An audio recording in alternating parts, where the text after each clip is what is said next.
Så jeg betragter mig selv som lidt af en menneskekender. Kan der godt komme nogle gode råd, hvis der er nogle single fyre herinde. Sørg for at finde jer en hysterisk og overvægtig kæreste. Så får I ikke et chok, hvis hun en dag bliver gravid.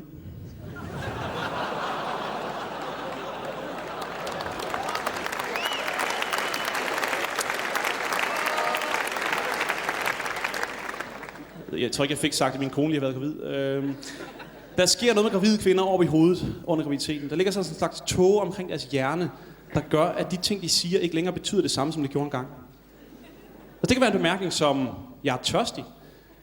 Den betyder lige mere noget i retningen af, nogen skal hente vand, og det er ikke mig. Og det er sådan en tendens, der eskalerer hele vejen op gennem graviditeten, indtil ens kone er reduceret til en radiosender, der ligger over i sofaen og kommunikerer i telegramform, ikke? Vandmelon! Stop! Og blåbær! Stop! Man siger, at gravide kvinder æder alt. Det er løgn. De æder alt, der ikke kan købes i den by, de bor i. Altså, vi var i januar måned. Der kom en kæreste til mig og sagde, friske jordbær. Så skal det i januar måned. Babyen vil have friske jordbær. Og det er meget charmerende i starten, ikke? Men altså den dag, man bliver taget ned i døgneren efter et glas feta marineret karryspæk hugger.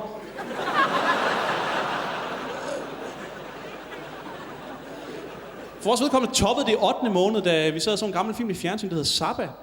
Min kone lige pludselig siger, hvorfor spiser han ikke bare den skovsnegl?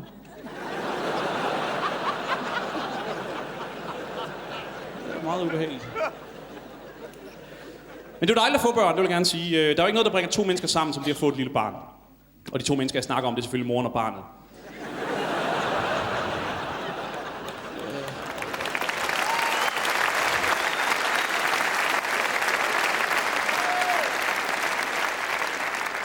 Det er lidt noget andet med moren og faren. Ikke at man mister interessen for hinanden, det gør man sådan set ikke. Man er bare for træt til at vise det. Altså, man sover for lidt, man går rundt i konstant underskud, og man bliver en slags robot, der bare følger barnets rutiner, og det er ikke specielt fedt. For på et tidspunkt har man samlet en sut op fra gulvet og slikket den ren så mange gange, at den der termometeret falder ud i røven på barnet.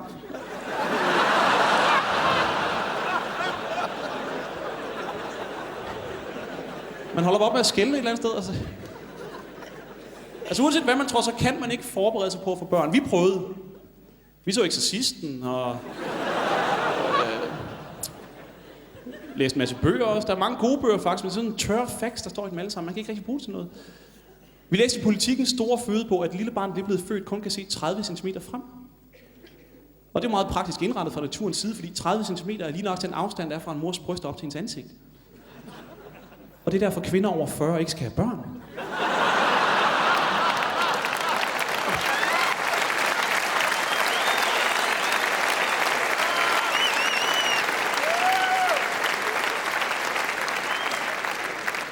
Altså det barn tror, det er forældreløst. Det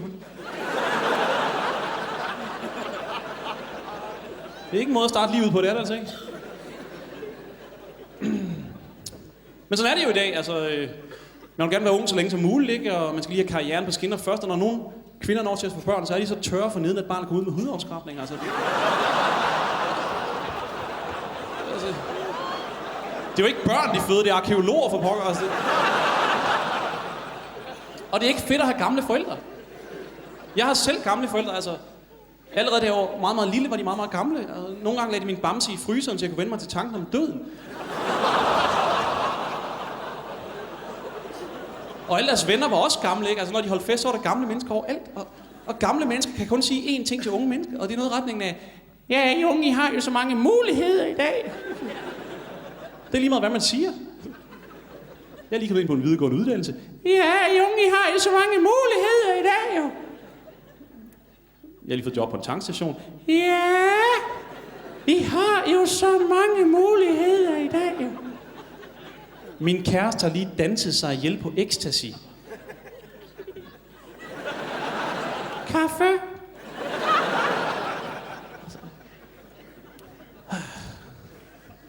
Det værste for børn, det er, at man er bekymret hele tiden. Hele tiden. Vores søn smiler enormt meget, og det er vi selvfølgelig glade for. Eller det var vi glade for i cirka 2 dage. Og så begynder man at tænke, Jeg ved, om han er retarderet. Altså min største frygt, det er at komme ud og åbne døren en morgen og finde min søn liggende ude foran, helt gul og blå over det hele.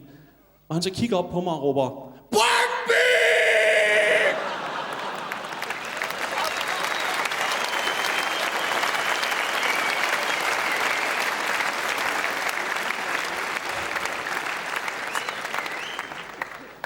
Altså man vil jo så nødt slå hånden af ham, altså. Men altså, nu var vi jo også så heldige, min kone og jeg, at få verdens smukkeste og dejligste barn. Det var også det, fik ham.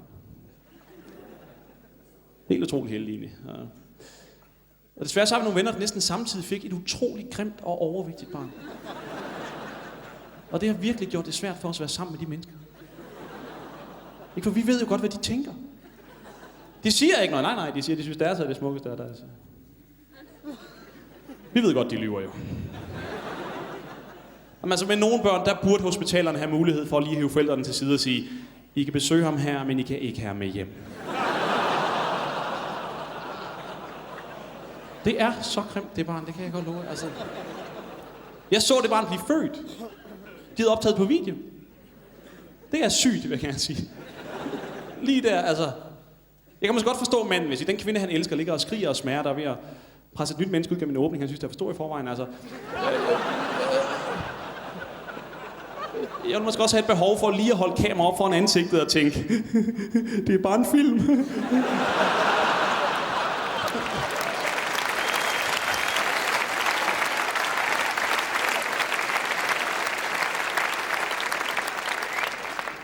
Men jeg kunne aldrig finde på at gøre det for pokker, altså. Fordi det er at gemme et smukt øjeblik til et øjeblik, hvor det bare ikke længere er smukt.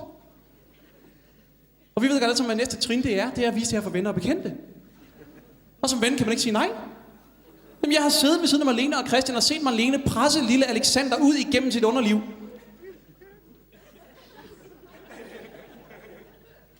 Jeg siger ikke, at Marlene ikke er en smuk kvinde. Men siden den aften har jeg ikke betragtet hende som menneske. Altså, jeg kan ikke kigge på Marlene i dag, uden at tænke på Paul Thomsen. Og der besluttede jeg, at når jeg skulle have børn, så skulle det ikke optages i hvert fald. Men min kone havde optaget, så klart, så... Sådan er det jo.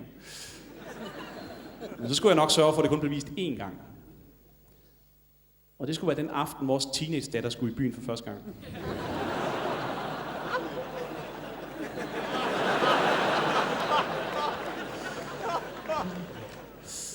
Jeg tror faktisk, det var værre inden videokameraet. Tror I ikke det? Det var værre med lysbillederne. Kan I se det for sådan lidt for stolt far, der står på lysbilledapparatet der? Der er knægten så på vej ud.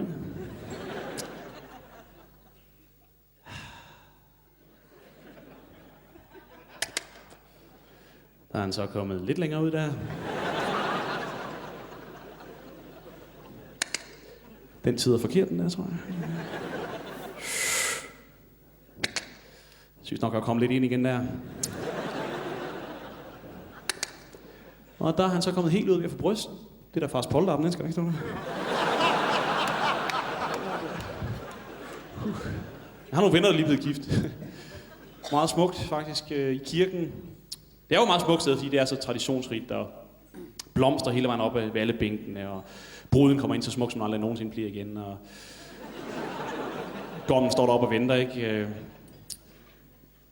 Bruden kommer helt op, præsten vender sig rundt, kigger måske lige på gommen og siger, hej igen.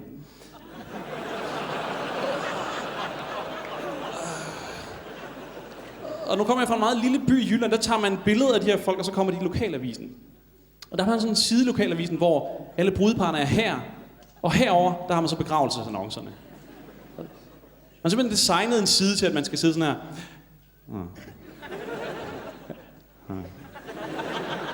Min mormor sagde på et tidspunkt, der holder man op med at kigge herover, fordi vennerne er her. Jamen altså, at se hende sidde og kigge på den side, det er som at se nogen krydse en lotto-kupon af. Altså, det...